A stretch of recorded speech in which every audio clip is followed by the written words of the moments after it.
Bwana Yesu asifiwe. Bwana Yesu asifiwe tena. Basi karibuni katika ushirika wa Africa Repent Kenya. Naamini tuko pamoja na ndugu zetu Africa Repent Tanzania. Kabla hatujaanza katika uinjilisti huu wa Bwana Yesu Kristo, ni vyema tuamini tuombe. Mungu wa Abrahamu, Mungu wa Isaka, Mungu wa Yakobo, kupitia jina la Yesu Kristo Bwana, kupitia Roho Mtakatifu Bwana uliyemweka ndani ya mioyo yetu Bwana, naomba Bwana katika uinjilisti huu Bwana, naomba unene uonekane Bwana kwa kila aliye mahali hapa Bwana, na hata wale watapata neema na rehema Bwana ya kusikiza mitandaoni Bwana, nenda ukashughulikie mioyo yao Bwana, unapozidi kushughulikia mioyo yetu Mtakatifu wa Israeli Bwana. Mungu kaonekane kwa moyo wa Moses, kaonekane kwa moyo wa maiti ya Bwana. Nenda kaonekane Mtakatifu wa Israeli kwa moyo wa Lydia, nenda kaonekane kwa moyo wa Faraja Bwana. Na wale wengine Bwana wako pale Mbeya, Mtakatifu wa Israeli. Nenda kaonekane Bwana hata kwa David, nenda kaonekane Bwana hata kwa yeyote yule Bwana. Mboze pia Bwana kaonekane kwake. Mungu jitukuze Bwana. Na kaonekane kwa Karo Bwana.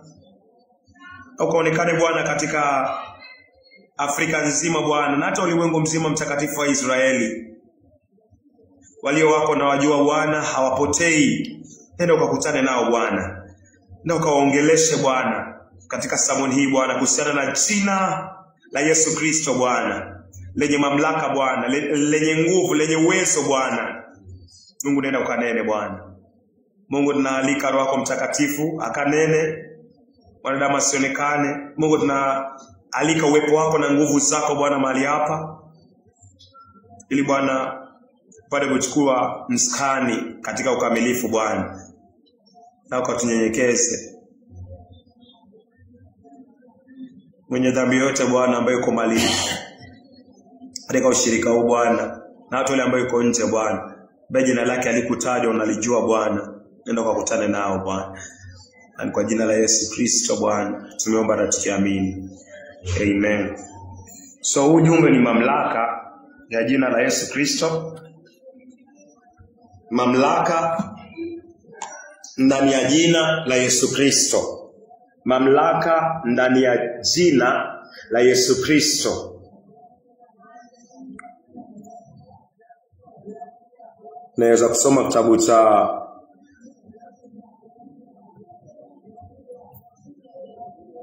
Wafilipi. Kabla tusome Wafilipi, tusome Matendo ya Mitume 4. Matendo ya Mitume 4 mstari wake ni wa 12. Matendo ya Mitume 4 mstari wake ni wa 12. Matendo ya Mitume 4 kuanzia mstari wa 12. Wala hakuna wokovu katika mwingine awaye yote. Wala hakuna wokovu. Mungu anasema hakuna wokovu katika mwingine yoyote. Kwa maana hakuna jina jingine chini ya mbingu. Kwa maana hakuna jina lingine chini ya mbingu walilopewa wanadamu itupasayo sisi kuokolewa kwalo. Wazarejelea tena tafadhali.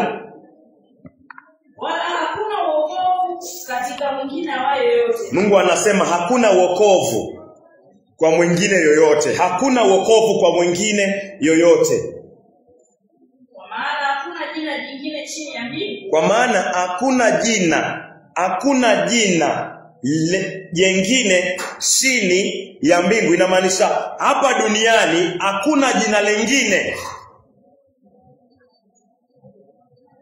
chini ya mbingu. So kuna jina ambalo Mungu amekupatia. Kuna jina ambalo Mungu amepatia wanadamu. Jina hili ambalo Mungu amempatia mwanadamu yafaa nijue. Hili jina ndio litakuokoa.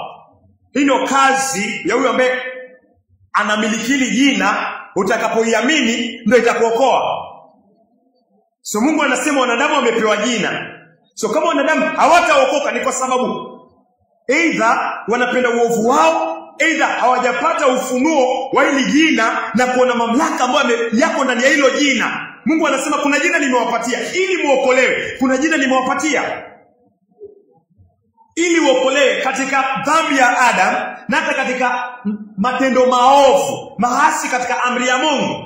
Mungu amesema kuna jina ambalo nitawapa wanadamu, na kila mwanadamu atakayeamini hilo jina kwa kukiri uovu wake na kutubu na kuamini hilo jina, basi atapata wokovu. Mungu anasema ataokolewa. Ataokolewa katika uzinzi, ataokolewa katika chuki, ataokolewa katika faraka, ataokolewa katika ulevi, ataokolewa katika uzushi, ataokolewa katika usherati, ataokolewa katika uovu wote ule ambao amekuwa akifanya, amekuwa akifungwa, ameshikwa mateka katika uovu. Mungu anasema kwa jina hilo atakuwa huru. Ataokolewa katika dhambi ambayo tumerithi kutoka kwa baba anaitwa Adam. Kwa dhambi ya halisi, Mungu anasema kuna jina nimekupatia. Dhambi ya asili, ya asili. Dhambi ambayo tulipokea. Mungu anasema kwa jina hili ambalo liko na nguvu na mamlaka, taokolewa kwa hiyo. So ni Mungu anipatie ufunuo. Ni Mungu akupatie ufunuo.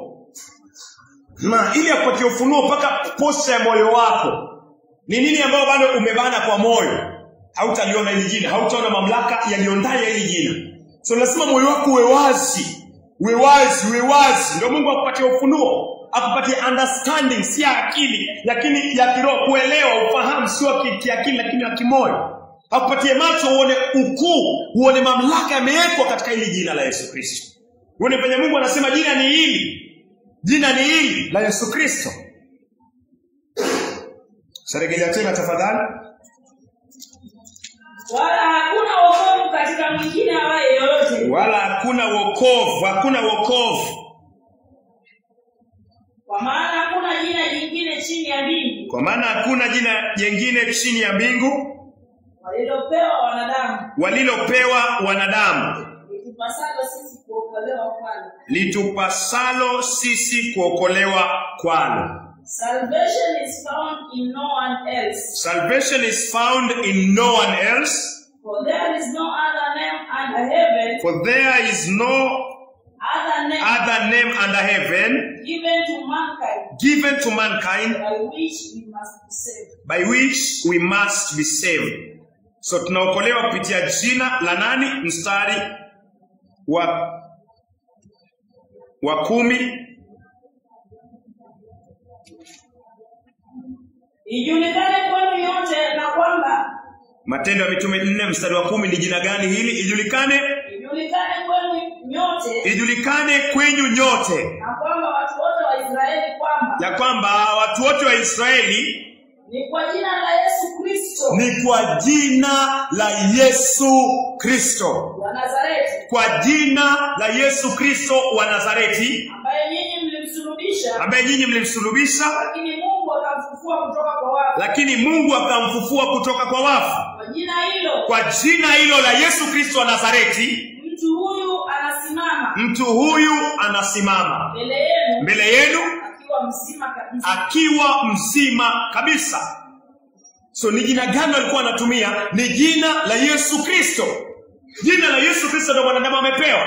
Jina la Yesu Kristo ndio umepewa ili uokolewe katika hali zote ambazo za maisha yako, katika maovu yote ya maisha yako, katika dhambi ambazo umepokea. Nimepokea pale tumboni kwa baba kupitia baba ambaye anaitwa Adam.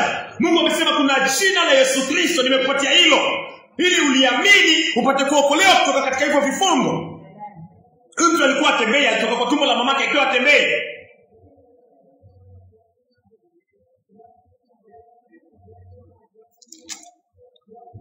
Kiangalia kuna jina lilitajwa. Niyo atembei, rudi nyuma tafadhali. Tunaweza angalia 3.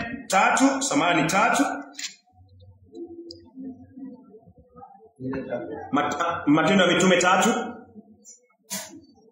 Na mtu ambaye alikuwa atembei. Naweza anza. Matendo ya Mitume 3 kuanzia mstari wa 4. Yes. Anza mstari wa kwanza. Matendo ya Mitume 3 kuanzia mstari wa kwanza. Naam. Siku moja Petro na Yohana walikuwa wanapanda kwenda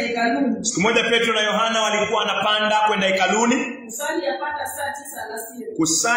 saa 9 alasiri. Basi palikuwa na mtu mmoja aliyekuwa kiwete kiwete tangu kuzaliwa. Basi palikuwa na mtu mmoja ambaye alikuwa kiwete tangu kuzaliwa. Alichukuliwa na kuwekwa kwenye lango la hekalu. Alikuwa hawezi kutembea, kwa hivyo alikuwa anabebwa, anawekwa katika lango la hekalu, anatolewa tena jioni, anachukuliwa, anabebwa, hawezi kutembea. Lakini kumbuka kuna jina ambayo Mungu amepatia wanadamu ili waweze kuokolewa.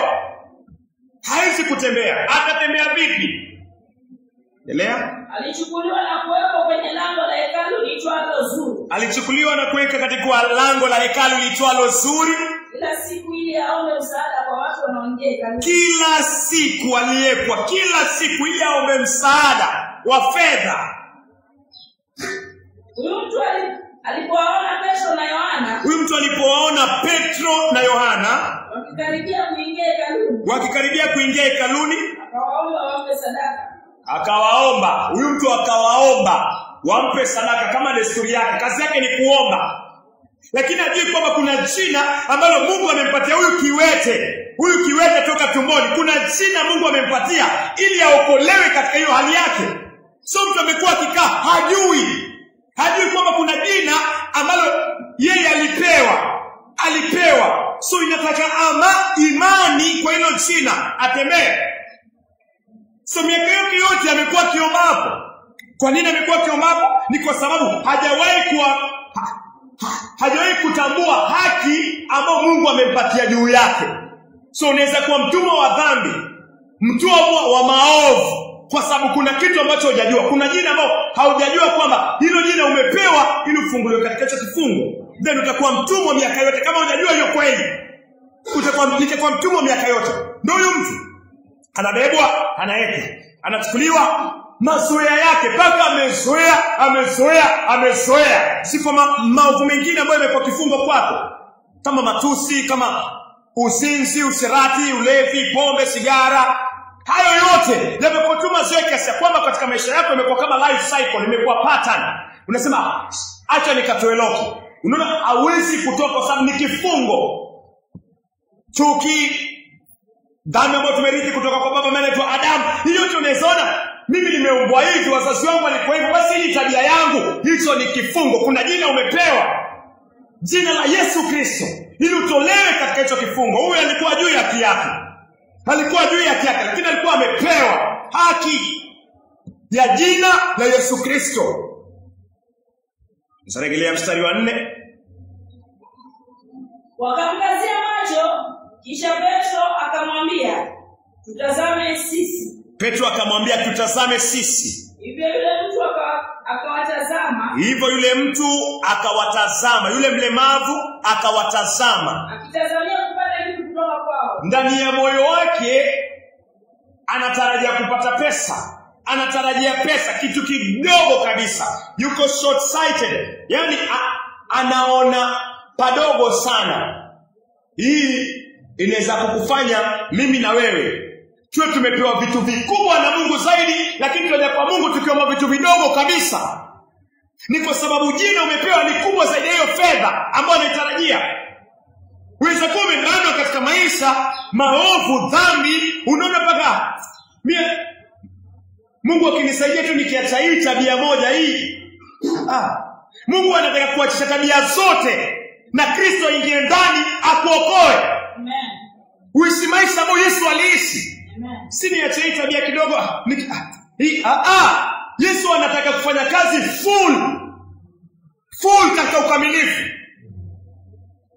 Si Mungu nisaidie niache hii wanawake, lakini hii chuki, hii nyingine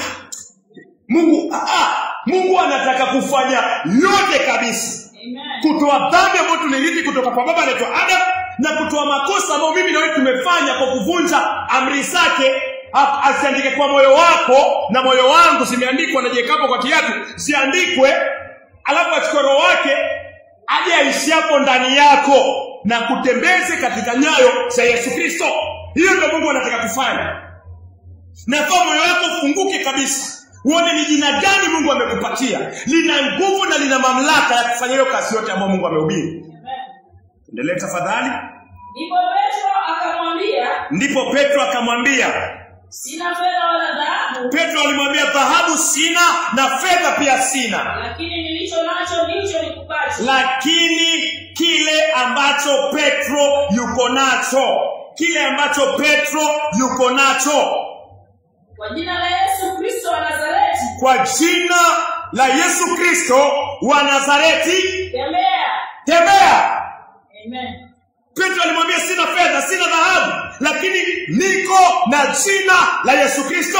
Na hilo jina la Yesu Kristo ndio huyu mtu amepewa. So Petro anampa jina la Yesu Kristo, halafu jina la Yesu Kristo ni jina ambalo lampatia wokovu huyu. Anaamka. Amen. Miguu yake inatiwa nguvu. Inafanana na mwenye dhambi ambaye anakuja anakutana na Petro. Petro ni kanisa. Petro ni ushirika. Yesu anasema kwa Petro atalijenga kanisa lake. Kanisa ni Petro. Kanisa ni ushirika. Kanisa ni hapa mahali huko. Hapa mahali huko ndio Mungu anasema utapewa jina la Yesu Kristo na utapata nguvu ya kutoka kwa dhambi na kushinda uovu. Utapata nguvu. Petro ni kanisa. Petro alikuwa na jina. Petro hakusoma na jina lingine. Petro anajua huyu atatembea. Huyu miguu yake itatiwa nguvu. Lakini kwa nini? Kwa jina la Yesu Kristo wa Nazareti. Akaamka akatembea. Amen. Miguu yake ikatiwa nguvu. Jina la Yesu Kristo wa Nazareti. Naendelea tafadhali. Petro akamshika yule mtu kwa mkono wa kuume. Petro akamshika yule mtu kwa mkono wa kuume. Akamuinua. Mara nyayo zake na vifunda vya miguu yake. Mara inamaanisha hapo hapo. Nyayo zake na vifundo vya miguu yake. Vikapata nguvu. Nguvu imetoka wapi? Kwa jina la Yesu Kristo. Petro amechukua hiyo jina. Anaamini ndani ya moyo wake kwamba hii jina ndio itamwamsha huyu kiwete. Alafu anampatia hilo jina. Huyo kiwete analipokea. Vifundo vya miguu yake na nyayo zake zinatiwa nguvu. Anaamka. Hii ni sura ya wokovu. Hii ni sura ya wokovu. Mahali umeanguka kwa dhambi, hauna nguvu, hauna uwezo, unarejelea hizo dhambi ya kurithi kwa hapo, matendo machafu unaendelea, yamekuwa maisha yako ghafla. Wapata ufunuo kwamba Mungu anataka ugeuke kutoka kwa hizo dhambi. Mungu anataka uzikiri. Mungu anataka ugeuke uachane nazo. Naona kuna vitu vinafanyika, unaanza kuacha ghafla katika neno. Wapata kufahamu kwamba jina la Yesu Kristo ndio lina wokovu wako. Naamini kwamba kwa jina la Yesu Kristo wa Nazareti dhambi zinaoshwa. Amen. Dhambi zinasafishwa kwa jina la Yesu Kristo. Endelea. Akaruka juu na kusimama. Huyu ni mtu ambaye alikuwa hawezi kutembea, lakini akaruka juu akasimama. Miguu yake imetiwa nguvu sasa. Nyayo zake zimetiwa nguvu sasa. Anaweza kuruka. Kwa nini? Jina la Yesu Kristo lina nguvu na lina mamlaka. Lina uwezo.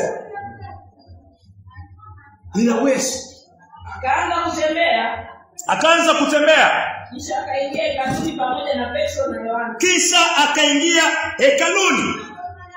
Huku akitembea na kurukaruka na kumsifu Mungu. Akirukaruka na kumsifu Mungu. Jina la Yesu Kristo lina mamlaka, lina uwezo na lina nguvu. Ndio lilimpatia nguvu likamwamsha. Jina la Yesu Kristo. Jina la Yesu Kristo.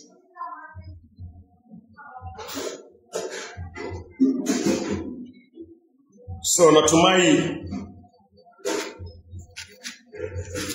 Mungu amenena na anazidi kunena. Tuangalie kitabu cha Juda 1:9. Juda 1:9.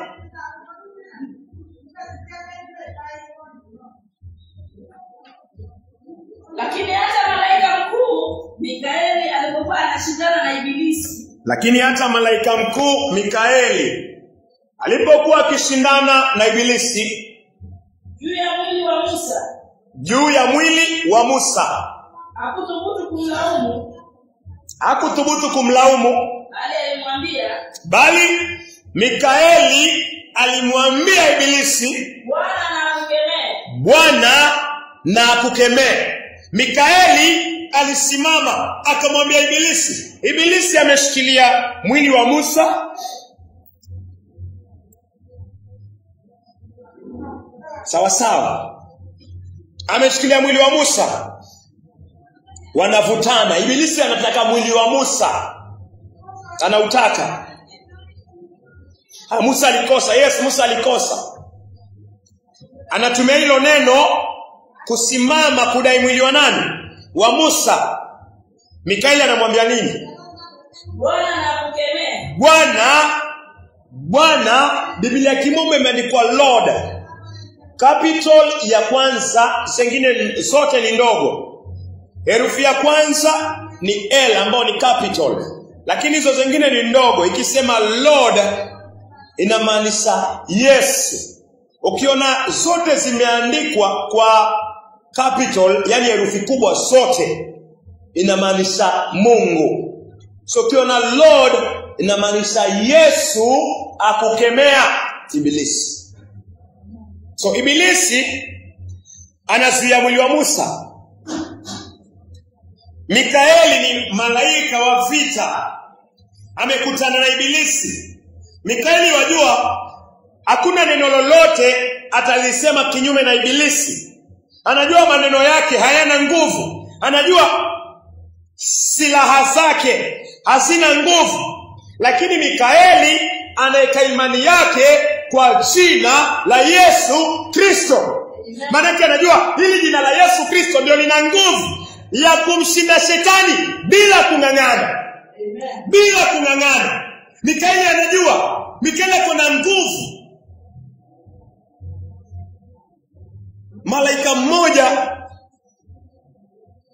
katika Biblia aliua wanajeshi wengi sana. 185,000. An angel mmoja 185,000. Hatuna muda kuangalia.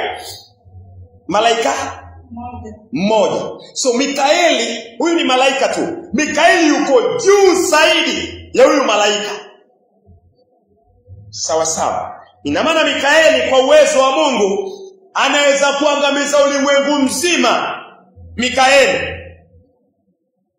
anaweza kuangamiza ulimwengu mzima kwa uwezo wa Mungu. Mikaeli. Lakini anapokutana na shetani hatumii silaha zake, hatumii maneno yake.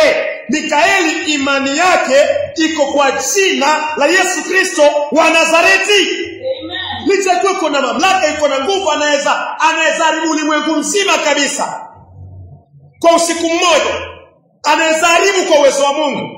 Lakini Mikaeli hatumii hiyo. Anajua hizi zote hazina nguvu zaidi ya jina la Yesu Kristo. Anajua jina la Yesu Kristo lina nguvu zaidi ya hizi silaha ambazo niko nazo. Ndio akikutana na shetani kwa ajili ya mwili wa Musa, anajua nikitumia silaha tutashindana. Nikitumia silaha tutashindana. Anajua Gabrieli ni malaika ambaye alizuiwa na shetani. Gabrieli katika kitabu cha Danieli alizuiwa na shetani. Danieli alikuwa ameomba, maombi yamefika mbinguni, Mungu ameajibu, ametuma Gabrieli. Hapa katikati Gabrieli amezuiwa kwa siku 21. Yani kuku anataga yai alafu paka analiangua. Maombi yamezuiwa ya Danieli. Nani amezuia? Mkuu wa anga ambaye ni Ibilisi. Paka alipokuja Mikaeli kumsaidia Gabrieli. Waona?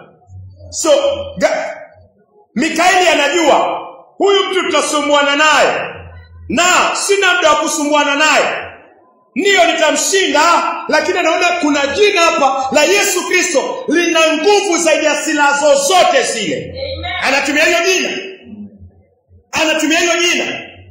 So Mungu anakuita katika mwaliko wa kuamini nguvu ambazo ziko ndani ya jina la Yesu Kristo. Uweze kushinda dhambi, mauti, kuzimu, jehanamu, ziwa la moto, maovu. Uweze kuyashinda kwa sababu kuna jina tumepewa. Si kwa nguvu zako huwezi kushinda shetani. Hawezi kushinda dhambi. Hawezi. Hata ujaribu vipi hawezi. Maana dhambi na shetani ni kitu kimoja, ziko connected. Ni mtu na silaha yake. Shetani ndio aliasi. Anayetenda dhambi ni wa Ibilisi. Yeye ndio baba wa dhambi. Dhambi ni silaha yake. So Mikaeli hakwenda mbele ya shetani na silaha zile amepewa na Mungu. Alienda na jina la Yesu Kristo na akamshinda shetani. Bwana Yesu asifiwe. Akamshinda shetani. Mungu anataka uoneli jina. Ndani yake kuna mamlaka ambayo shetani akisikia likitajwa kwa mtu ambaye analiamini kwamba liko na mamlaka na liko na uwezo ya kumfukuza shetani na Ibilisi na malaika zake, Ibilisi anakimbia. Hapo ndio weke imani yako. Hilo ndio jina umepewa uokolewe. Hilo ndio jina umepewa ili dhambi iondolewe ya Adam na hata maovu yako yasamehewe. Zioshwe kwa jina hilo. Utakaswe kwa jina hilo. Uhesabiwe haki kwa jina hilo la Yesu Kristo wa Nazareti, mwana wa Mungu. Kisarejea tena mstari wa 9 tafadhali.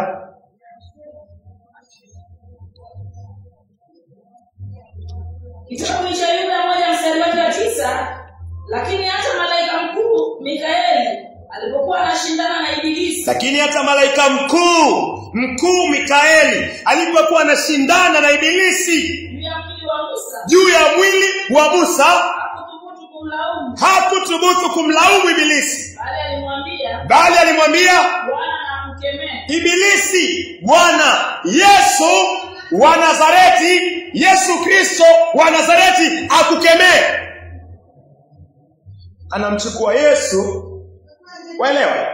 Anachukua Yesu, anamuunganisha na nani? Ibilisi. Anamwambia Yesu akukemee. So Yesu anasikia na anamkemea Ibilisi. Hajiconnect yeye, hajiconnect Mikaeli na Ibilisi. Hataki hizo vita. Anasema Yesu afanye nini? Akukemee. Yeye anajitoa, anaweka imani yake kwa Bwana wake ambaye Yesu Kristo. Alafu anasema Kristo mkemee Ibilisi. Yesu anamkemea Ibilisi. Amen. Yesu anamkemea Ibilisi. Yesu akimkemea Ibilisi, Ibilisi lazima atakimbia, atauacha mwili wa Musa. Na hivi ndio utapata uhuru kutoka kwa dhambi zako. Amen. Hiki kifungo ambacho shetani amekuzuia, miadarati, wizi, chuki, hasira, faraka, dhambi ya Adam, hiki kifungo cha wanawake, wanaume, hauwezi. Sema Yesu mkemee. Mkemee hii dhambi, haya maovu, yakemee Yesu Kristo. Connect moyo wako na jina la Yesu Kristo. Connect moyo wako na damu ya Yesu Kristo. Itaondolewa na utaokolewa. Hivyo ndio Mikaeli anafanya. Anajiondoa, alafu anamweka Bwana wake. So shetani akiwa na mwili wa Musa, wakianza kulenganiana, anajiondoa Mikaeli.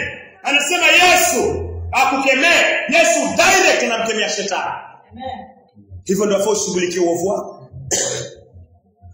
Hauna nguvu, hauna uwezo. Mungu anakuhubiria kazi ambayo amekufanyia kupitia Yesu Kristo. Iamini. Hiyo ndio imefukuza dhambi.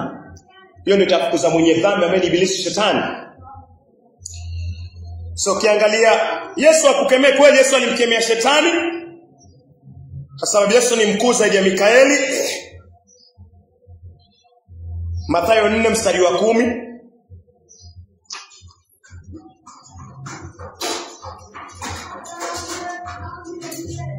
Kitabu cha Mathayo mstari wa 10.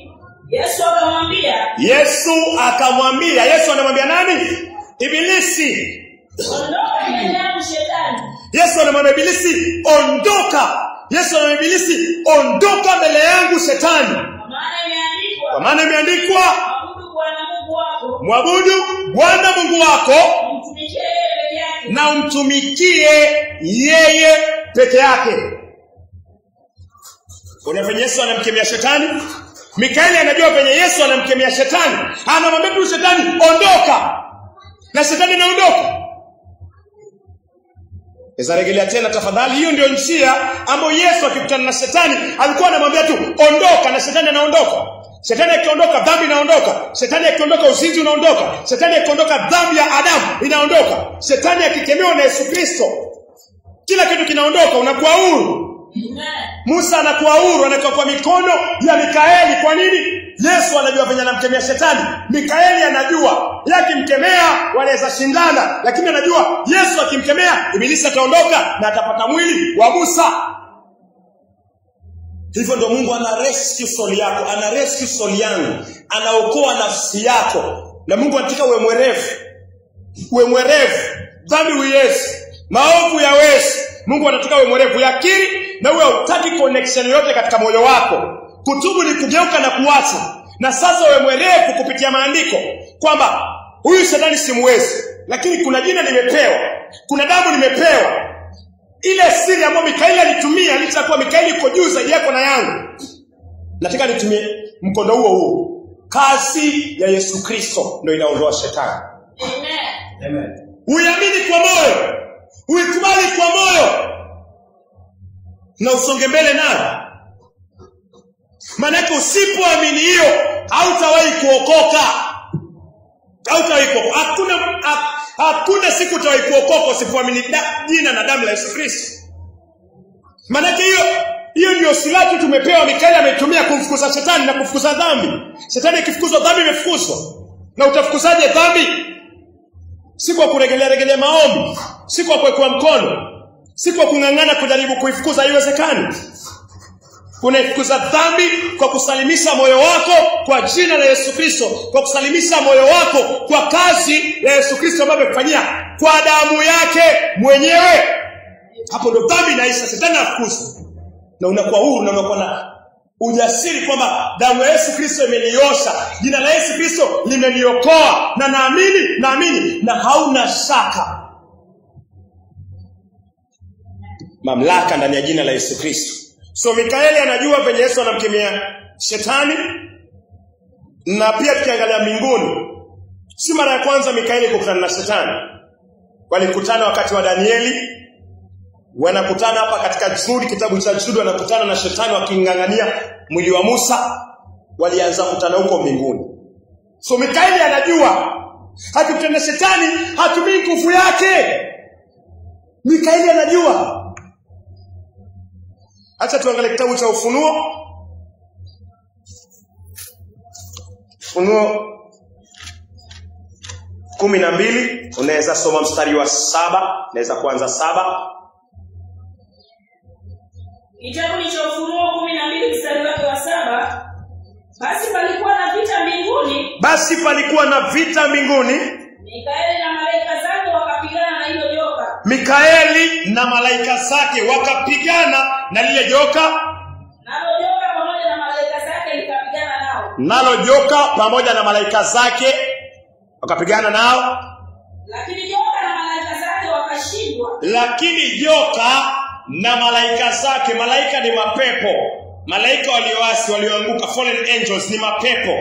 Ibilisi na malaika zake wakashindwa. Na hapakuwa tena na nafasi yao huko mbinguni. Walishindwa, halafu nafasi yao haikuwa mbinguni. Yaani hawakupata nafasi mbinguni. Lile joka kuu likatupwa chini. Lile joka kuu likatupwa chini, ambao ni duniani. Yule nyoka wa zamani aitwaye Ibilisi na Shetani. Yule nyoka wa zamani aitwaye Ibilisi ama Shetani. Aupoteshaye ulimwengu wote. Akatupwa chini duniani. Akatupwa chini duniani. Yeye pamoja na malaika zake. Yeye Ibilisi pamoja na malaika zake. Ni silaha gani ilitumiwa? Tuendelee. Kisha nikasikia sauti kuu ikisema, sasa wokovu na uwezo wa ufalme wa Mungu wetu umekuja. Sasa wokovu, mbingu imeokoka, mbingu imepata wokovu. Wokovu ni nini? Wokovu ni shetani yuko na dhambi na malaika wengi trilioni hawahesabiki, wengi wako na dhambi mioyoni mwao. So mbingu imekuwa chafu, mbingu imekuwa chafu kwa sababu chachu kidogo uchachua donge zima. So mbinguni kukuwa na malaika trilioni, bilioni tuseme, ni wachafu. Shetani yuko pale ni mchafu. Mbingu itakuwa safi? Mbingu inakuwa chafu kwa sababu chachu kidogo uchachua donge zima. Hii chachu iko mbinguni si kidogo. Malaika athari. Shetani akiwa hapo, ukianza mstari wa 3 utaona hiyo, lakini hatutasoma hiyo. So mbingu iko chafu kwa sababu ya malaika ambao wameasi, wamemsahau baba yao, wamemkataa baba yao. Shetani pia amemkataa baba kemeni Mungu. Malaika wengi sana. So mbingu ni chafu. Mbingu inahitaji kuokolewa. Ndio maana kaona vita sasa. Shetani yako na kiburi, anataka kuweka kiti chake juu ya Mungu, aitwe Mungu. Amevunja amri ya Mungu ya kwanza, ya pili. Sio na Mungu mwingine, usifanye sanamu ya kuchongwa. Yeye amejifanya sanamu. Yeye anataka abudiwe. So mbingu itabaki safi? No, mbingu ni chafu kwa sababu ibilisi. So mbingu inahitaji nini? Inahitaji jina la Yesu Kristo. Mbingu inahitaji nini? Pia damu ya Yesu Kristo. Mbingu iokoke inahitaji hivyo vitu viwili. Amen. Mbingu how much more wewe? Lile jina, damu ile na zaidi ufufuo, mauti na ufufuo. Wapendwa, rejelea tena mstari wa 10. Kisha nikasikia sauti kuu mbinguni ikisema, Ufunuo 12 mstari wa 10. Kisha nikasikia sauti kuu mbinguni ikisema, sauti kuu mbinguni ikisema, sasa wokovu na uweza wa ufalme wa Mungu wetu umekuja. Wokovu na uweza wa wokovu ni kuondolewa dhambi. Na uweza na samani hapo wokovu. Sasa wokovu. Sawa. Ibilisi yuko na dhambi na yuko mbinguni, chachu kidogo utachua donge zima. Wokovu ni nini? Ni ondoleo la dhambi.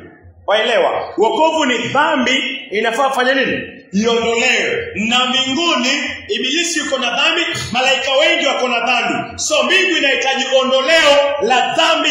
Inahitaji ibilisi afanye nini? Aondolewe na malaika zake ili mbingu hiyo imepata ondoleo la dhambi. Hiyo ndio mbingu inahitaji. Mfano mzuri tuko hapa. Tumekuwa mazoea. Tuje tupate uchafu uko hapa. Uchafu pengine kama kinyesi kiko hapa. Hapa mahali patakuwa pasafi? So, hapa mahali panahitaji wokovu. Nini kiondolewe? Uchafu uondolewe, sawa. Uchafu ukiondolewa, hapa mahali pamekuwa pasafi. Yes. Hiyo ndio Roho Mungu anamaanisha. So nikiona mbingu, neno linasema mbingu imeokoka. Imeokokaje? Kuna kitu kichafu kiko mbinguni ambacho ni dhambi. Na lazima iondolewe. Ndio maana inasema wokovu, alafu inasema kwa kuondolewa kwa ibilisi. Ametupwa ndio mbingu imeokoka. Rejelea 9, usichanganyikiwe hapo. Jina linarudi kwako, linarudi kwangu tena. Ufunuo 12 rudi 9. Lile joka kuu likatupwa chini. Lile joka kuu likatupwa chini. Yule nyoka wa zamani aitwaye ibilisi au shetani. Yule nyoka wa zamani aitwaye ibilisi au shetani, aupoteshaye ulimwengu wote. Akatupwa chini duniani. Shetani akatupwa chini duniani. Huo ndio wokovu. Umeelewa? Shetani kuondolewa mbinguni. Mstari wa 10 inasema wokovu umekuja. Kwa shetani amefanya nini? Ameondolewa. Wokovu ni dhambi kuondolewa katika moyo wako. Dhambi kuondolewa katika moyo wangu. Hiyo ndio wokovu. So mbingu ili experience hiyo kwa jina la Yesu Kristo na damu ya Yesu Kristo. Mstari wa 10. Kisha nikasikia sauti kuu mbinguni ikisema, sasa wokovu na uweza ufalme wa Mungu wetu. Wokovu si wokovu tu, na uweza na ufalme wa Mungu wetu. Na ufalme wa Mungu wetu umekuja mamlaka ya Kristo wake. Na mamlaka ya Kristo wake. Endelea. Kwa kuwa ametupwa chini. Ndio wokovu. Kwa kuwa ametupwa chini. Kwa kuwa ametupwa chini. mshtaki wa ndugu zetu. Ambaye ni ibilisi, mshtaki wa ndugu zetu, Anayewashtaki mbele za Mungu siku na mchana. Anayewashtaki ndugu zetu usiku na mchana. So waona neno wokovu inaendana na kutupwa kwa ibilisi, kushindwa kwa ibilisi. Kwa nini? Kwa ajili ya damu ya Yesu Kristo na jina lake. Mbingu iliokolewa, mbingu iliokoka. Shetani alifukuzwa, shetani alishindwa. Shetani ndio baba mwenye dhambi, atendaye dhambi ni wa ibilisi, kwa maana ibilisi alitenda dhambi tangu mwanzo. Waraka wa kwanza wa Yohana 3:8. Atendaye dhambi ni wa ibilisi. Ni wa ibilisi, ibilisi yuko mbinguni, dhambi iko mbinguni.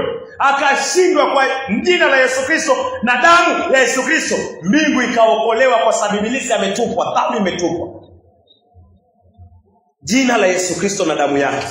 Mstari wa 11, Mikaeli nao wakamshinda kwa damu ya mwana kondoo.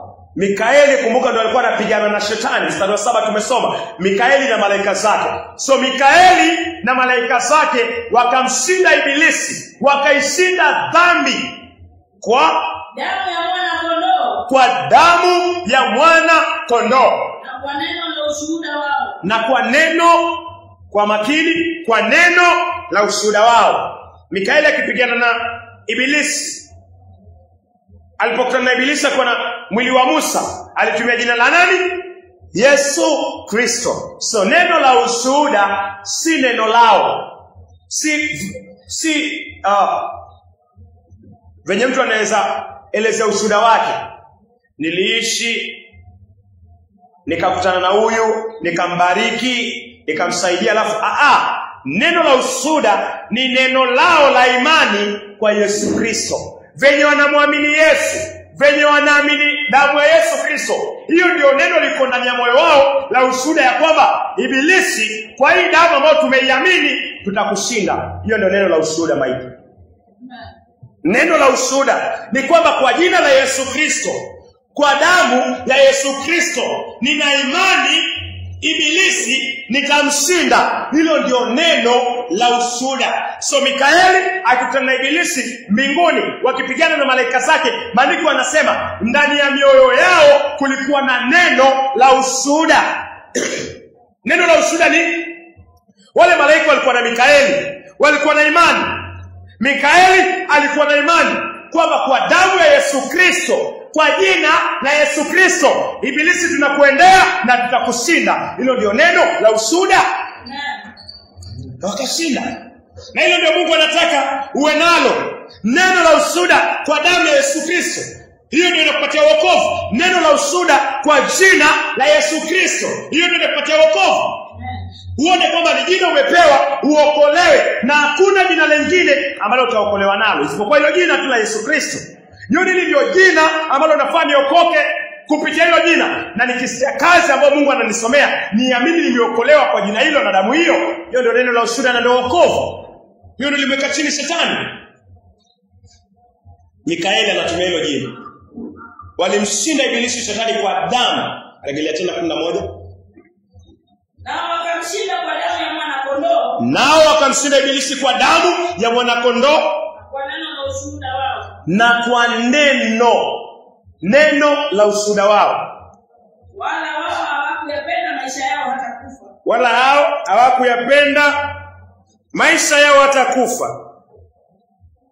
So naona ibilisi akishindwa. Naona ibilisi akishindwa mbinguni. Ameshindwa na damu ya mwana kondoo na neno la ushuhuda. Tuko kwa jina la Yesu Kristo. Jina la Yesu Kristo haijatenganishwa na damu yake. Ni huyo huyo mmoja, na damu iko hapo ndani ya jina hilo hilo. So hii damu ndio inaenda kuosha dhambi zako, inaenda kuosha dhambi zangu, inaenda kuosha dhambi zetu, ili tuweze kumshinda ibilisi na kazi zake, ambazo kazi zake ni mojawapo hiyo dhambi. Amen. Hiyo dhambi ambayo inakusumbua Moses, hiyo dhambi ambayo umeirithi, hiyo ndio kazi ya ibilisi. Na Mikaeli alimshindaje? Alimshinda kwa neno la ushuhuda, jina la Yesu Kristo na damu ya Yesu Kristo. Mungu anataka macho yako yafunguke na yangu yafunguke. So hili ni jina ambalo umepewa, nimepewa ili likuokoe. Umezaliwa kwa dhambi. Zaburi ya 51 mstari wa 5. Acha tuangalie ni vipi shetani aliingia ndani ya moyo wako ili umshinde kwa uwezo wa Mungu na maandiko na imani katika jina la Yesu na damu ya Yesu Kristo wa Nazareti. Zaburi ya 51:5. Kitabu cha Zaburi ya 51 mstari wa 5. Hakika mimi nilizaliwa mwenye dhambi. Hakika mimi nilizaliwa mwenye dhambi. Mwenye dhambi tangu nilipotungwa mimba kwa mama yangu. Mwenye dhambi tangu nilipotungwa mimba na mama yangu. So Mungu anasema wewe ni mwenye dhambi, mimi ni mwenye dhambi. Adam alidanganywa, Adam alipodanganywa na shetani, dhambi kaingia kwa moyo wako. Ukawa mwenye dhambi tangu tumboni. Ukawa muovu tangu tumboni. Ukawa muasi tangu tumboni. Ukawa mvunjaji wa amri ya Mungu tangu tumboni. Mungu anasema usidanganye. Tayari tukiwa kwa tumbo tumedanganya. Zaburi ya 51 mstari wa. Zaburi ya 58 mstari wa 3. Mungu anasema maika wewe ni muongo tangu tumboni. Na amri ya Mungu ni usidanganye. Umedanganya, umeivunja Moses tangu tumboni. So shetani amekukamata, amelikamata tangu tumboni. Shetani amechukua mwili wako, akaufanya wake tangu tumboni. Vile Musa alikuwa amezuiwa. Musa amezuiwa na shetani. Ile mbinu ambayo Mikaeli alitumia, Mungu anataka utumie jina la Yesu Kristo na damu ya Yesu Kristo. Uende huru dhidi ya shetani. Ni wapi shetani amekufunga? Hapo ndio shetani amekufunga. Unaweza kusoma tafadhali. Zaburi ya 58 mstari wa 3. Zaburi ya 58:3. Waovu na wapotovu tangu kuzaliwa kwao. Waovu ni wapotovu tangu kuzaliwa kwao. Toka tumboni mwa mama zao ni wakaidi na usema uongo. Toka tumboni mwa mama zao ni wakaidi na usema uongo. Amri ya 9 inasema usishuhudie jirani yako uongo. Amri ya 9. So wewe na mimi tangu tumboni tumekuwa tukisema uongo. Ina maana tumerithi dhambi ya Adam na pia tumevunja amri za Mungu tukiwa tumboni. Elewa tafadhali. Ukiwa tumboni, mimi nikiwa tumboni, Adam aliasi, dhambi kaingia kwa moyo wako. Ukawa mwenye dhambi. Wale wa Moses, ukawa mtoto wa shetani ukiwa tumboni. Na ukiwa tumboni pia ukawa muasi. Muasi ni mtu ambaye amevunja amri za Mungu. Muasi, Mungu anasema usishuhudie jirani yako uongo. Mungu anasema tangu tumboni wewe umeshuhudia uongo. So tumboni tumefanya maovu mangapi? Mawili. Kuna dhambi tumerithi kwa baba anaitwa Adam na tumesema uongo tangu tumboni, na maanisha tumevunja amri ya nani? Amri ya Mungu tangu tumboni. So tangu tumboni sisi ni wenye dhambi kwa kurithi dhambi, na pia ni waovu kwa kudanganya, waasi kwa kuvunja amri za Mungu. Then ukizaliwa tuko kwa kifungo cha shetani, ina maana shetani amekukamata. Waraka wa kwanza wa Yohana 3 mstari wa 8. Shetani amekukamata, wewe ni wake, mimi ni wake. Nitatoka vipi kwa mikono ya ibilisi shetani? Kama vile Musa alivyotoka katika mikono ya shetani. System ni ya Mikaeli. Msia ya imani ni ya Mikaeli. Venye Mikaeli alimshinda shetani na akachukua mwili wa Musa, akimwambia shetani, Bwana Yesu Kristo akukemee. Yesu akutane na shetani, Yesu amkemee shetani. Mikaeli achukue mwili wa Yesu Kristo, achukue mwili wa Musa kupitia Yesu kumkemea ibilisi.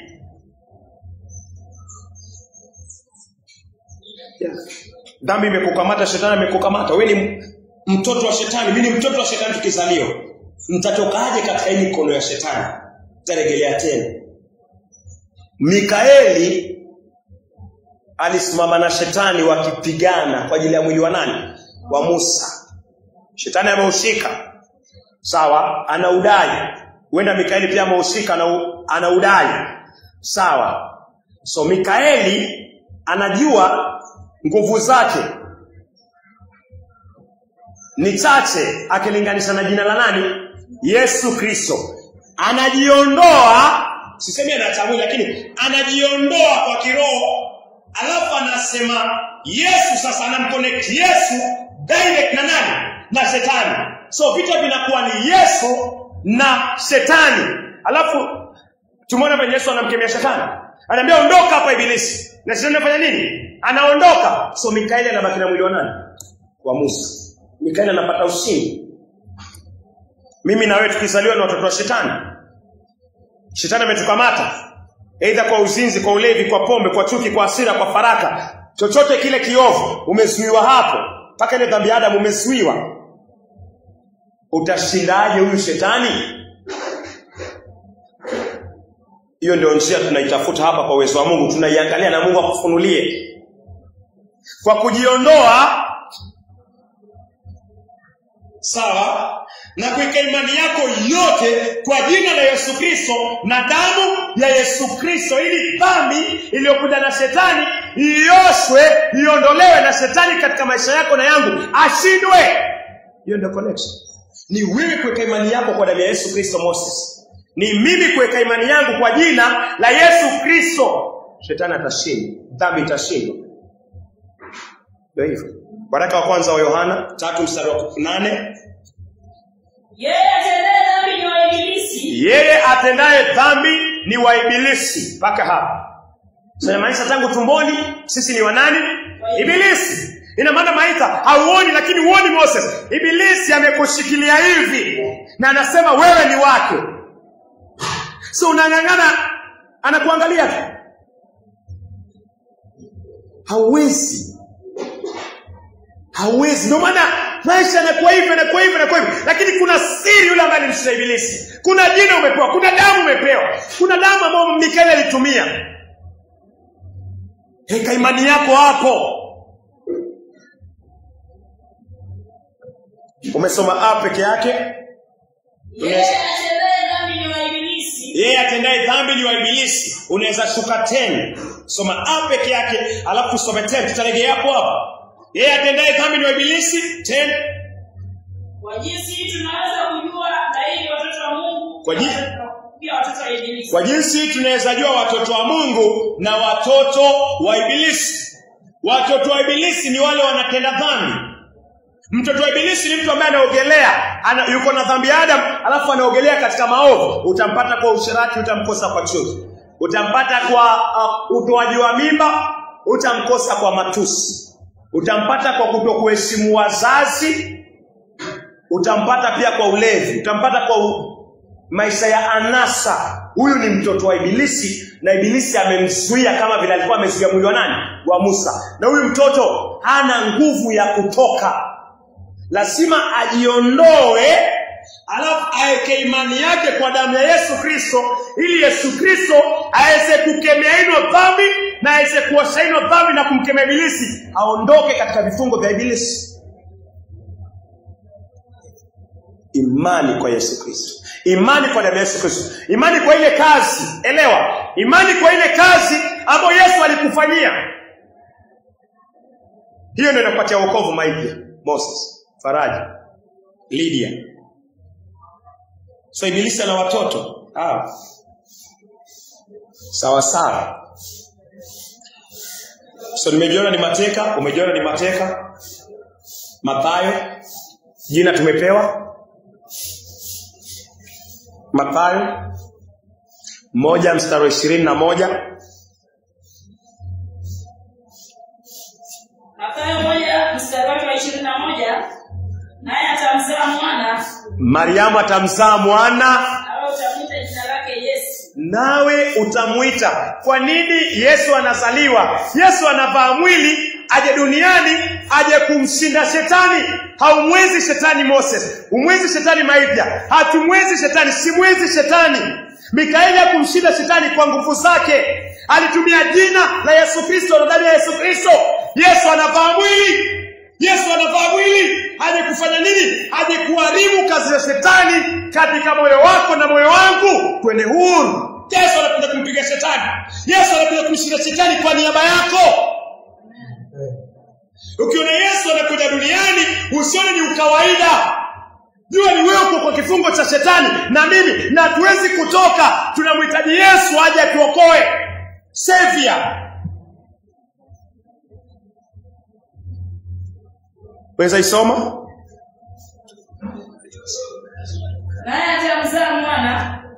Naye atamzaa mwana. Nawe utamuita jina lake Yesu. Nawe utamuita jina gani? Yesu. Hili ni jina ambalo Mikaeli alitumia. Yes. Endelea. Kwa maana yeye ndiye atakayeokoa watu wake kutoka dhambi zao. Kwa maana yeye, Yesu, ndiye atakaye waokoa watu wake kutoka kwa dhambi zao. Yesu anavaa mwili, anaingia kwa Mariamu aje akuokoe kutoka kwa dhambi. Haje kumshinda shetani, haje kumkemea shetani ili uende huru, ili niende huru. Yes. Matendo ya Mitume 4:12. Mtoto huyo aliitwa Yesu.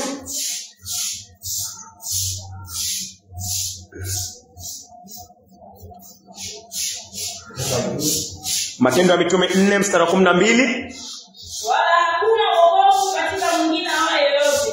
Wokovu ni kusamehewa dhambi. Yesu anazaliwa ili usamehewe dhambi. Mungu anasema hakuna wokovu kwa jina la mtu ama mwingine yoyote. Kwa maana hakuna jina jingine chini ya mbingu. Hakuna jina jingine chini ya mbingu Tulilopewa wanadamu. Tulilopewa sisi na wewe ulilopewa. Asalo sisi kuokolewa kwanza. Litupasalo sisi kuokolewa. So utaokolewa kwa jina la Yesu Kristo, kwa damu ya Yesu Kristo. 4:30. Matendo ya Mitume 4:30. Nyoosha mkono wako ili kuponywa magonjwa. Nyoosha mkono wako ili kuponywa magonjwa. Nyoosha mkono wako ili kuponya wagonjwa. Nyosha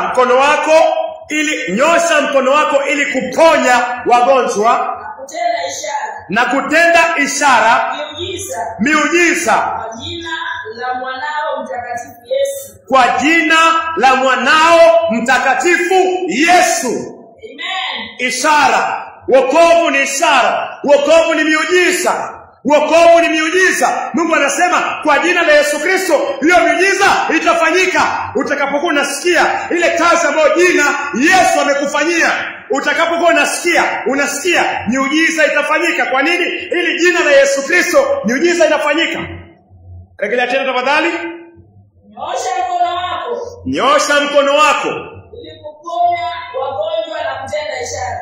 Nyosha mkono wako. Kwa mkono ni kunyosha na kupata uponyaji. Tunaambiwa pia nyosha sauti yako, paza sauti yako ili kuponya wagonjwa, kutenda ishara, kuponya wagonjwa na kutenda ishara. Ishara ile ya Yona. Yesu walikuwa wanataka ishara. Yesu aliwaambia hakuna ishara mtapewa nyinyi kizazi cha nyoko, nyinyi kizazi cha uasi, isipokuwa ishara ya Yona. Yona alifanya nini? Aliingia kwa tumbo ya samaki, si ndio?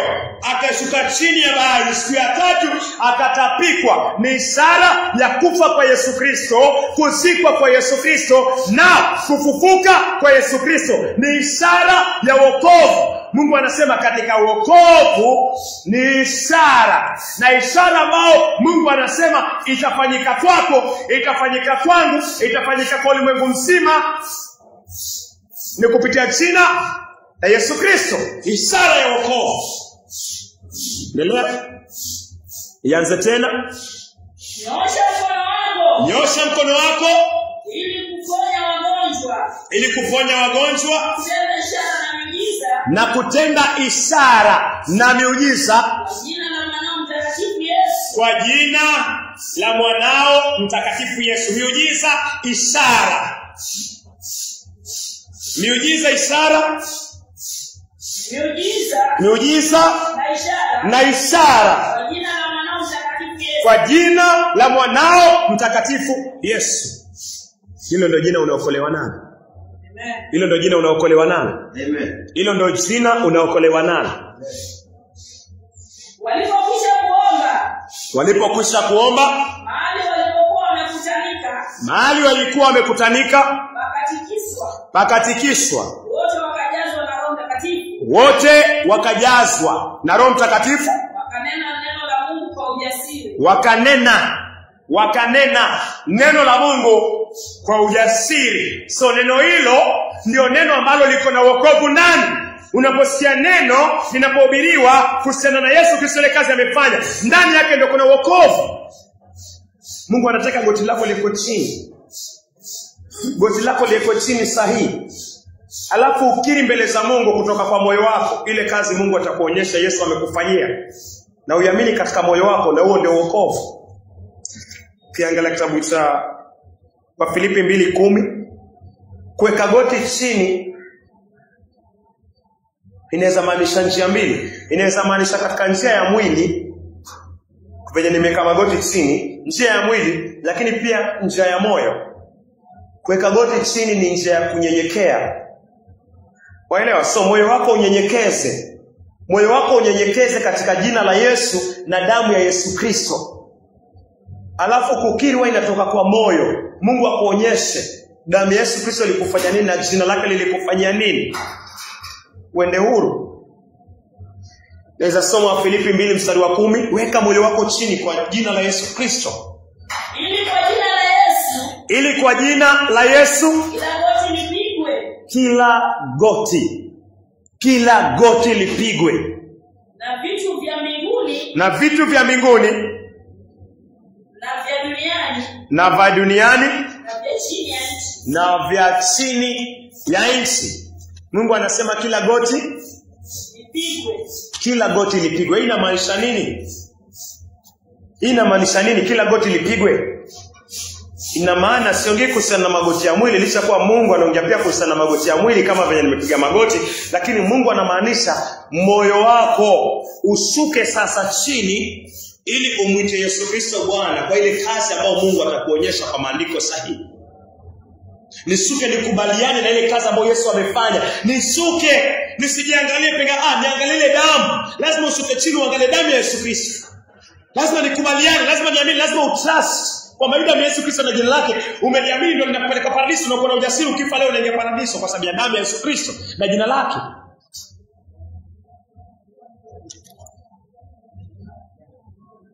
Mstari wa 11. Na kila ulimi ukiri ya kwamba Yesu Kristo ni Bwana. Yesu Kristo ni Bwana. Na utukufu wa Mungu Baba. Na utukufu wa Mungu Baba. Yeah. So tukiangalia kitabu ya Isaia, Mungu alichukua maovu yako. Hatuko mbali kumaliza. So Mungu anataka kneel down, yani moyo wako usuke kwa hii kazi ya Yesu Kristo. Moyo wako usuke, magoti yako yapigwe, moyo usuke. Alafu kutoka kwa moyo ukiri, si kukiri tu kwa mdomo, kutoka kwa moyo ukiri. Kukiri ni kukubaliana na ile kazi ambayo tunaiangalia. Isaia 53:6. Mungu alichukua maovu yako yote.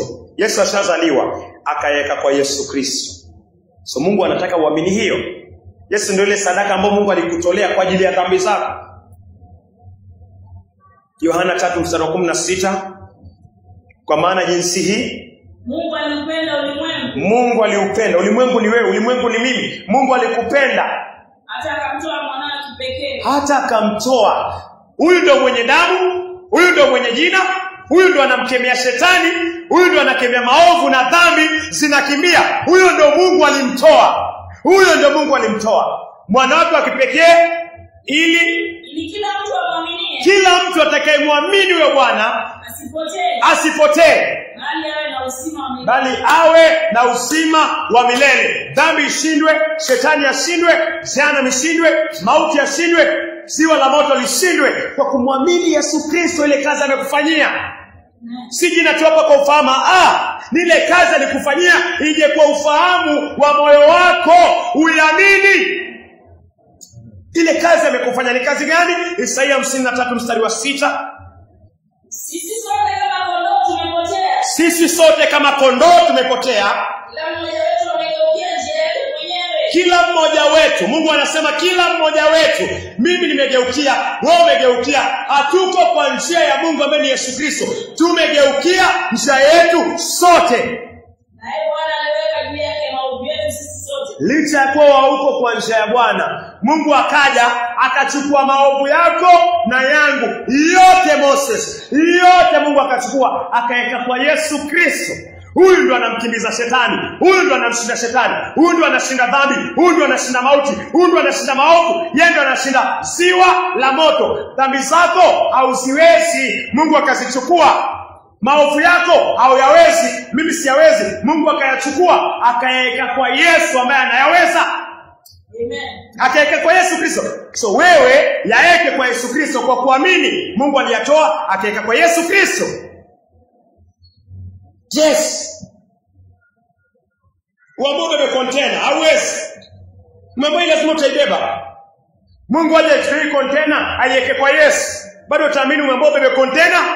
Hautaamini kwa sababu Yesu anakubebea. Mungu anataka uamini Yesu amekubebea maovu yako yote kabisa. Maovu ni nini? Maovu ni yale umetenda kwa mwili. Maovu ni yale yote ambayo umetenda kwa mwili. Yote hayo ndio maovu. Yesu ameyabeba. Usinzi wako Yesu amebeba. Wangu amebeba. Chuki amebeba. Hasira amebeba. Uongo amebeba. Uizi amebeba. Umalaya amebeba. Ushirikina amebeba. Kiburi amebeba. Upumbavu amebeba. Matusi amebeba. Utoaji wa mimba amebeba. Kila kitu ambacho umewahi kufanya tangu tumboni ukidanganya, Mungu amechukua kaeka kwa Yesu. So uko huru kwa hapa. Amen. Kwa sababu ya Yesu Kristo. Sio pia dhambi ile tumezaliwa nayo. Yohana 1:29, Mungu alichukua dhambi. Dhambi ile umezaliwa umeirithi. Kuasi neno la Bwana, kwenda kinyume na neno la Bwana. Adam alikwenda kinyume na neno la Bwana. Hiyo ndio ilikuwa dhambi ambayo mimi na tumerithi. Mungu alichukua hiyo dhambi akaiweka kwa Yesu Kristo. Yesu akaibeba. Yohana akakwambia Yohana ni firstborn. Yohana ni mkuu kati ya wote wamezaliwa na wanadamu. Yohana akakwambia wanadamu wote wamsikize Yohana. Ushuhuda wake ni kwamba dhambi yako imewekwa kwa Yesu Kristo. Mtazame Yesu Kristo sasa. Weza kusoma? Yohana 1:29, siku iliyofuata Yohana alimwona Yesu akimjia akasema, Tazame Yesu, mwana kondoo wa Mungu, aichukuaye. Yesu akachukua dhambi yako. Amen. Yesu akachukua dhambi yako. Personal. Yesu akaichukua. Yesu. Hiyo ndio njia ya kwenda kwa Baba. Ukatoka kwa njia yako, ukaingia kwa njia yake. Yohana 14:6. Yesu anasemaje? Yohana 14:6. Yesu akasema, mimi ndimi njia. Yeye sasa ndio njia, kweli na uzima. Yeye ndio kweli na yeye ndio uzima. Hakuna mtu aweza kuja kwa Baba. Hakuna mtu ambaye anaweza kwenda kwa Mungu isipokuwa amepitia kwa nani? Yesu Kristo. Yesu alipochukua dhambi alizipeleka msalabani. Yesu anakuambia hakuna njia nyingine. Maithia, hakuna njia nyingine isipokuwa Yesu Kristo. Yesu ndio njia. Yeye anasema hakuna mtu atakayeenda kwa Baba na njia nyingine. Yohana 10:4, Yesu anaongea kuhusiana na nini? Kabla tujatoka Yohana 4:10. Yohana 10:4. Akiisha kuwatoa wote nje, utangulia mbele yao na kondoo mfuata, kwa kuwa wanaijua sauti yake. Yesu anasema amechukua dhambi zako. Je, wajua sauti ya Yesu? Sauti ya Yesu ni kusikia na kufuata. Maita kwenda na Yesu msalabani ukiamini kwamba dhambi zako amezichukua. Maovu yako Moses amezichukua. Anasema kondoo wake wanamfuata na kusikia sauti yake. Rejelea tena tafadhali. Akisha kuwatoa wote nje. Yesu akisha watoa wote nje, utangulia mbele yao. Yesu utangulia mbele yetu akielekea Golgotha. Na kondoo mfuata kwa kuwa wanaijua sauti yake. Na kondoo umfuata Yesu kwa kuwa wanajua sauti yake. Sauti yake ni kwamba yeye ndio njia. Sauti yake yeye amechukua dhambi zako. Sauti yake hakuna jina lingine utaokolewa nalo isipokuwa lake. Sauti yake ni kwamba amechukua mizigo yako ya dhambi na yangu na uovu na anaelekea msalabani, tumwamini na tumfuate. Anasema kuna njia nyingine, mstari wa 10, mstari wa 9. Mimi ndimi lango. Yesu ndio lango. Yoyote anaingia zizini kwa kupitia kwangu. Yoyote anaingia zizini kwa kupitia kwa Yesu Kristo Ataokoka. Atafanya nini? Ataokoka. Yesu ndio lango. Mahali dhambi zangu zinaekwa, dhambi zako zinaekwa. Ili uweze kuingia ukakutane na Mungu, lazima dhambi ziondolewe. Ni kama hizo supermarket, ukiingia na kitu kama silaha, panga, watakusanya, italia titi, utaambua boss kaa kando.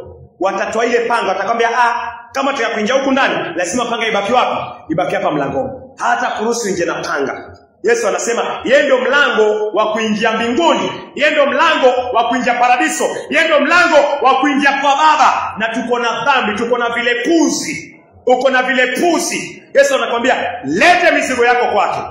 Muamini yeye kwa dhambi zako. Muamini yeye kwa maovu yako. Yeye atabaki nazo, ataziosha. Wewe utapita huo. Mimi nitapita huo. Amen. Bwana Yesu asifiwe. Amen. Hivyo ndo anasema pumziko dhambi zako, uamini kwa Yesu Kristo. Weza rejelea? Mimi ndimi lango. Yeye ndio lango. Yoyote anaingia zizini kwa kupitia kwangu. Yoyote anaingia zizini kwa kupitia kwa Yesu Kristo ataokoka. Ataingia na kutoka. Naye atapata malisho. Twaingia vipi kwa hili lango? Muamini Yesu na dhambi zako maipya. Moses, muamini Yesu na dhambi zako zote na maovu yako yote. Na mwingine yote, muamini Yesu na dhambi zako zote. Sikiwa kwake sasa, yeye ataziosha na atamshinda shetani. Utahesabiwa free, haki. Amen. Waelewa? Na utapewa amri ya kuishi maisha matakatifu. So kwa kuoshwa, Yesu alipeleka msalabani dhambi zako na zangu, Mungu akazihukumu. Tutasoma vitabu viwili, tutatamatisha kwa uwezo wa Mungu. Warumi 8 mstari wa 3. Hapo ndio mahali ulihukumiwa, dhambi zako zilihukumiwa kwa mwili wa Yesu Kristo. Dhambi zangu zilihukumiwa kwa mwili wa Yesu Kristo. Unaweza soma tafadhali? Kitabu cha Warumi 8 mstari wa 3. Warumi 8 mstari wake ni wa 3. Kwa maana kile ambacho sheria haikuwa na uwezo wa kufanya. Kwa maana kile ambacho sheria haikuwa na uwezo wa kufanya, vile ilivyokuwa dhaifu katika mwili. Kwa vile sheria ilikuwa dhaifu katika mwili, Mungu kwa kumtuma mwanawe mwenyewe. Mungu kwa kumtuma mwanawe mwenyewe. Kwa mfano wa mwanadamu mwenye mwili ulio wa dhambi. Kwa mfano wa mwanadamu mwenye mwili ulio wa dhambi. Kwa ajili ya dhambi. Na kwa ajili ya dhambi. Yeye alihukumu dhambi katika mwili. Kwa ajili ya dhambi Mungu alihukumu dhambi. Kwa ajili ya dhambi Mungu alihukumu dhambi zako na dhambi zangu, maovu yako na yangu. Mungu alizihukumu kwa mwili wa Yesu Kristo. Yaani dhambi zako zote, dhambi ulizozitenda na dhambi uliorithi, maovu uliyoyatenda, Mungu aliweka kwa Yesu na akayahukumu. Yesu akihukumiwa, damu ilimwagika. Damu ikimwagika, dhambi zako na zangu zinaoshwa katika ile damu. Yesu msalabani anasema imekwisha. Ili uamini damu yake kwamba dhambi zako zimeoshwa na uanze maisha matakatifu ndani ya Kristo Yesu. So Mungu akihukumu, misumari ikipigwa, mijeledi ikipigwa, damu inatoka kwa kichwa, damu inatoka kwa uso, damu inatoka kwa mgongo, damu ilitoka kwa miguu, damu ilitoka kwa mikono, damu ilitoka kwa ubavu, damu ilitoka kwa mgongo. Hizi ni damu. Damu zote hizi zinatoka ili dhambi zako zote na dhambi zangu zote na maovu yako yote na maovu yangu yote yaoshwe ndani ya hiyo damu, ili uweze kwenda huru. Amen. Hiyo ndio damu ilimshinda shetani mbinguni. Neno la ushuhuda, Mikaeli aliyeka imani kwa hiyo damu na akamshinda shetani na dhambi. Na Mungu anakuita uamini hiyo damu ambayo ilimwagika. Tukimalizia Mathayo 26:28, hiyo damu ilifanya nini? Niamini nini kwa hiyo damu ya Yesu Kristo?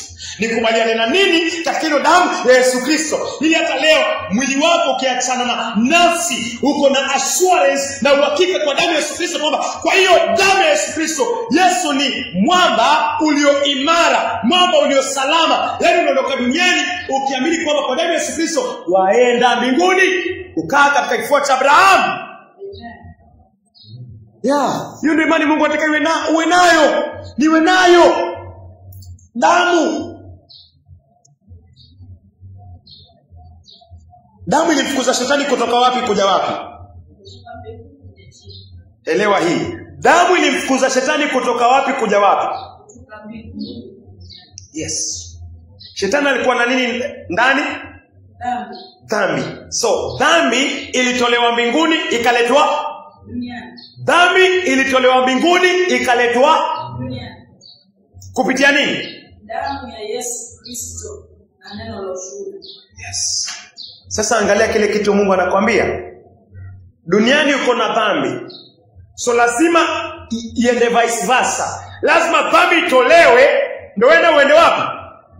Uende mbinguni. Amen. Bwana Yesu asifiwe. Amen. Vile dhambi ilikuwa mbinguni na kwa damu, dhambi katolewa ikawekwa duniani. So duniani tuko na dhambi. So lazima niamini damu duniani ya Yesu iondoe dhambi ili mimi niende wapi? Uende mbinguni. Hiyo ndio system. Hiyo ndio formula Mungu anakupatia. So ili niende mbinguni, niende mbinguni, lazima niweke imani kwa damu ya Yesu Kristo 100%. Lazima uweke hivyo na utapaa kwenda mbinguni. Amen. Ya mara kwanza nilifanya hivyo na huku pia nafanya vice versa. So weka mhubiri hawezi kukulazimisha. Kila ambacho unasikia kiamini hicho. Kubaliana na hicho. Wewe mwenyewe peke yako, personal, individual, umeelewa nini? Umefunuliwa nini kwa damu? Ilitoa dhambi mbinguni kaletwa chini. So ili uende mbinguni lazima pia hiyo damu iondoe dhambi hapa duniani ili ndio uende wapi? Uende mbinguni. Kile dhambi kilikuwa mbinguni kilioshwa kwa damu kikaletwa duniani. So ile dhambi ambayo iko duniani ndani ya moyo wako na wangu inafaa ioshwe ili huyu mwanadamu aende wapi? Aende mbinguni. Amini hiyo damu ya Yesu Kristo. Naweza kusoma na mimi vile nizidi kuiamini.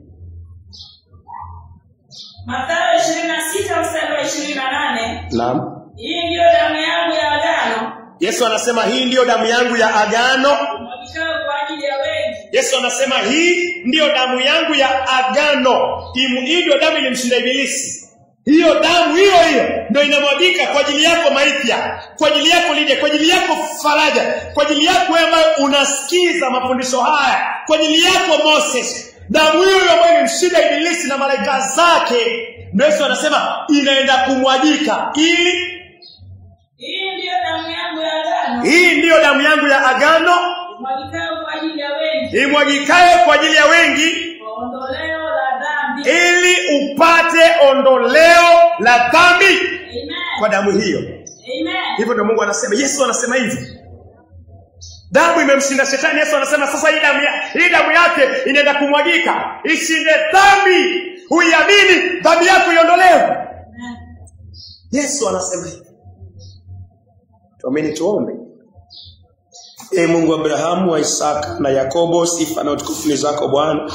Tumejinyenyekeza Bwana chini ya magoti yako. Magoti yetu Bwana tumeweka chini, hata mioyo yetu tumeshusha chini kwa ajili ya damu ya Yesu Kristo Bwana, kwa ajili ya jina la Yesu Kristo Bwana. Mungu nasema unawafunulia walio watoto wachanga. Mungu tusaidie Bwana. Ulisema utatuacha mayatima Bwana, umetuachia Roho Mtakatifu Bwana. Nashukuru kwa Roho Mtakatifu anavyotuongoza Bwana. Cha kupitia Roho Mtakatifu Bwana, maiti ya Bwana akapate wokovu wa kibiblia Bwana. Wacha Moses akaokoke Bwana. Wacha Lydia Bwana akaokoke Bwana. Wacha Faraja Bwana akaokoke Bwana. Wacha watu Bwana katika Afrika hii Bwana kupitia mafundisho yako akaokoke Mungu. Wacha watu ulimwenguni mzima Bwana akaokoke Bwana. Hatuna nguvu, hatuna uwezo Bwana. Tunajitoa tu chini Bwana, kama vile Mikaeli Bwana alijitoa chini alafu akamhusisha Yesu katika hali ya kupambana na ibilisi Bwana. Mungu, pia sisi tunashuka chini kwa ajili ya nafsi kuokolewa Bwana. Tunajitoa, tunatoa mafundisho, tunatoa kiburi, tunatoa chochote ambacho ni chetu Bwana. Wacha Yesu Kristo Bwana kaokoe nafsi yetu Bwana. Yesu aliyekaa mkono wa kuume wa Mungu, tuhurumie Bwana.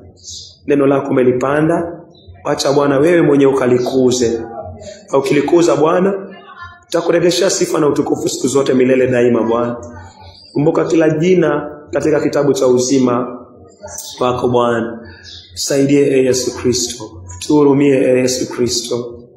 Saidie katika yote na vyote Bwana.